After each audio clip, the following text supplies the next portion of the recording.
Hello student, welcome back to मैटी अड्डा। This is Anita Sharma. Board exam के कुछ ही दिन रह गए हैं।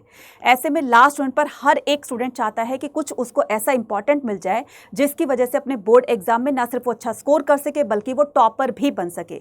तो आज की इस वीडियो में मैं आपको बताने वाली हूँ टॉप 5 स्टडी हैक्स जिनको फॉलो करके आप अपने बोर्ड एग्जाम में ना सिर्फ अच्छा स्कोर कर सकते हो बल्कि आप टॉपर भी बन सकते हो। तो सिर्फ 5 मिनट में हम ये 5 टिप्स जो हैं वो पूरी अच्छी तरीके से समझने वाले हैं। तो वीडियो को लास्ट तक देखना है और अगर आप चैनल पर नए तो चैनल को सब्सक्राइब जरूर करना है और इस वीडियो को ज़्यादा से ज़्यादा अपने देर तक शेयर भी कर देना है। सिर्फ 5 मिनट्स में आपकी लूँगी। इसके बाद जैसे आप ये वीडियो ऑफ करोगे तो आपको पता चलेगा कि ये जो टिप्स हैं शायद हमें पहले पता चल जाती तो आज जो है इनको फॉलो करते हम अपनी परफॉर्मेंस में थोड़ा सा और इन्हेंस कर सकते थे। तो डेफिनेटली अभी भी आप कर सकते हो, देरी नहीं हुई है। तो सबसे पहले हम बात करते हैं किसकी, यहाँ पर अपने फर्स्ट टिप की, जिसमें हम क्या करेंगे, revise only highlighted NCERT lines. अभी आपको हार्डवर्क नहीं करना है, अभी आपको स्मार्ट वर्क पर काम करना है। तो जब भी आपने स्कूल में अपनी कोई भी बुक पढ़ी होगी, चाहे वो हिस्ट्री, पॉलिटी, ज्योग्राफी, सोशियोलॉजी, कोई भी सब्जेक्ट की बुक पढ़ी होगी, तो टीचर ने उसको उस टाइम में या तो अंडरलाइन करवाया होगा या खुद से आपने किया होगा कि ये चीज़ इंपॉर्टेंट है। तो अभी आपने सिर्फ उस पर फोकस करना है। तो वही चीज़ पढ़नी है जो आपने अंडरलाइन किया, क्योंकि कहीं ना कहीं वो चीज़ें आपको इंपॉर्टेंट लग रही थी तभी आपने उसको अंडरलाइन किया। तो अभी आपको स्मार्ट वर्क पर काम करना है, लाइन बाय लाइन आपने नहीं पढ़नी है क्योंकि इतना टाइम नहीं है। ठीक है, फिर अगर मैं अपनी नेक्स्ट टिप की बात करूं तो नेक्स्ट टिप है हमारी कौन सी, solve 5 to 10 years PYQs most scoring. बच्चे जो PYQs होते हैं ना, ये बहुत इंपॉर्टेंट होते हैं, बहुत इंपॉर्टेंट होते हैं, क्योंकि PYQ से हम ना सिर्फ अपनी नॉलेज को इन्हेंस कर सकते हैं बल्कि इससे ये पता चलता है कि किस चैप्टर से बार बार क्वेश्चन पूछे जा रहे हैं, किस टॉपिक से बार बार क्वेश्चन पूछे जा रहे हैं। तो इससे ना सिर्फ ये पता चलता है बल्कि हमें एक क्वेश्चन के आंसर को देने की सही स्ट्रेटेजी भी पता चल जाती है। एक सही अप्रोच लगा करके हम अपने आंसर को अच्छे से फ्रेम कर सकते हैं, प्रेजेंट कर सकते हैं, जिससे कि हमें प्लस पॉइंट भी कभी कभी मिल जाते हैं। तो एग्जामिनर जब आपके क्वेश्चन का प्रेजेंटेशन देखता है ना कि बच्चे ने कितने अच्छे से इसका आंसर लिखना है, बहुत अच्छे से इसने प्रेजेंट किया है, तो खुश होकर कभी आपको बोनस पॉइंट भी दे दिए जाते हैं। तो ये बहुत स्कोरिंग होते हैं, क्योंकि जब आप PYQs कर रहे होते हो तो आप क्वेश्चन को समझ करके उसको लिखना भी स्टार्ट कर देते हो कि चलो आज हम लिख लेते हैं। तो किस तरीके से लिखेंगे, तो ये PYQs भी उसमें हेल्प करते हैं। फिर उसके बाद मैं अगर बात करूँ किसकी, बात करती हूँ अपने थर्ड टिप की। तो थर्ड टिप है हमारे पास कौन सी, थर्ड टिप है हमारे पास 20 minutes daily answer writing practice. बहुत सारे बच्चे गलती करते हैं कि सिर्फ लर्निंग पर ध्यान देते हैं, राइटिंग पर बिल्कुल भी ध्यान नहीं देते हैं। लेकिन ये गलती आपने नहीं करनी है, क्योंकि अभी से अगर आपने राइटिंग पर अपनी पकड़ बना ली, स्पीड बना ली, तो फिर बाद में आपको प्रॉब्लम नहीं होगी, है ना।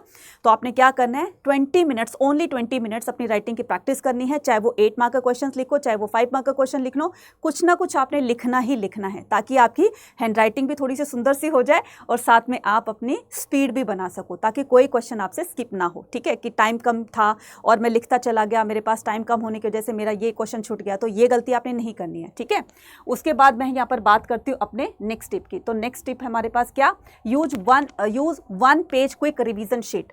तो अभी आप क्या करोगे, जो भी आप इंपॉर्टेंट चीज़ें पढ़ रहे हैं, जो भी आपने हाईलाइटेड जो लाइन्स वगैरह थी, है ना, तो उसको क्या करना है, पूरे चैप्टर के अंदर जितने भी आपने अंडरलाइन की है वो लाइन्स या फिर आपने हाईलाइटेड की है उनको, तो उनको एक पेज में समराइज कर दीजिए। एक पेज में, ज़्यादा बनाओगे तो वो थोड़े से बोरिंग से फील होने लगते हैं कि यार इतना कौन पढ़ेगा।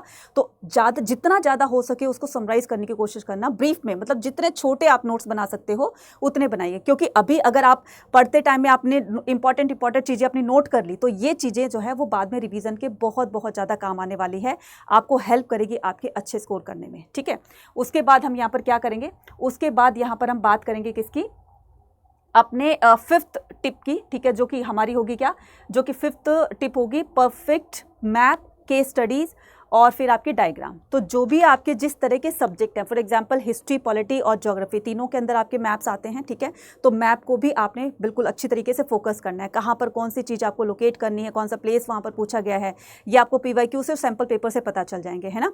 तो यहाँ आपको इसको भी बिल्कुल लाइटली नहीं लेना है, क्योंकि ये अगर मैं हिस्ट्री की बात करूँ तो 5 नंबर आपके दिलाने वाले हैं। ठीक है, उसके साथ में ज्योग्राफी में आपको कुछ डायग्राम्स वगैरह बनाने के लिए पूछे जाएंगे, तो डायग्राम्स भी बना करके आपने देखना है, चाहे रफली बनाओ। ठीक है, मैं ये नहीं कह रही कि वो सुंदर से से सजा सजा के उसको कलर करना है, ये नहीं करना है।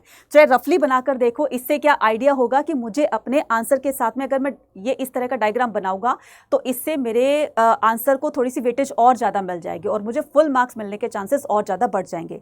तो जहाँ जहाँ पर भी आपके डायग्राम्स, जहाँ पर मैप्स रिक्वायर्ड होते हैं, उन पर जरूर से फोकस करना है और साथ में केस बेस्ड स्टडीज़ पर भी क्वेश्चन आपने ध्यान देना है, क्योंकि बहुत सारे बच्चे केस स्टडी स्टडी पर बिल्कुल ध्यान नहीं देते और कहीं ना कहीं उनके मार्क्स वहाँ पर कट जाते हैं। तो आपको कोई भी चाहे दिन में एक करो केस बेस्ड स्टडी, चाहे किसी भी सब्जेक्ट की करो, तो उससे ये पता चल जाएगा कि मुझे अपने आंसर्स उसमें किस तरह से देने हैं। तो अगर मैं बात करूं कि इसके आपके बोर्ड एग्जाम में जो केस बेस्ड स्टडीज क्वेश्चन आते हैं तो उसमें आपको सब्जेक्टिव आंसर्स लिखने होते हैं, ठीक है। एज इट इज आपको कॉपी नहीं करने हैं, बस वहां से आइडिया लेना है, उसको अपनी वर्डिंग्स में आपने लिख देना है, ठीक है।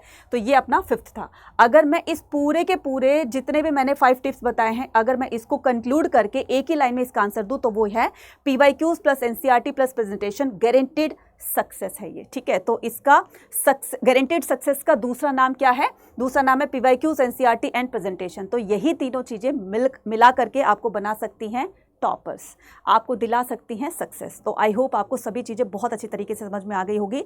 एक लास्ट ऑप्शन है आपके पास में, अगर आप खुद से नहीं पढ़ सकते हो, खुद से चीज़ों को नहीं हैंडल कर सकते हो, क्वेश्चन कैसे करूं, ये कैसे करूं, वो कैसे करूं, तो आपके पास में एक दूसरा ऑप्शन भी है और वो है ये विजेता बैच, जो क्लास 12th का क्रैश कोर्स है बच्चा, ये है ना। तो आप इसको भी एनरोल कर सकते हो। ये आपके CUT का है।